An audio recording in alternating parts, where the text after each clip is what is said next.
అక్కడ నుంచి ఉన్నాయి. అండ్ అక్కడ నుంచి ఇక్కడ దాకా ఉన్నాయి మొత్తము. ఇది మొత్తం జంపన్న వాగు. సో సమ్మక్క సారలకని ఇక్కడ నుంచి తీసుకొస్తారని తెలుసు కదా. ఒకసారి లోపలికి వెళ్ళి కాలు కడుక్కుందాం. మనం ఎప్పుడు ఈ జాతరకి రాము కదా, సో ఇప్పుడు కొంచెం అలా తరిద్దాం. లోపలికి దిగడానికి వస్తే కొంచెం అయితే ఫ్లో ఉంది.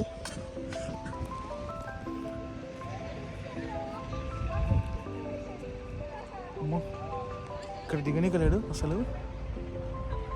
అటు వెళ్దాం.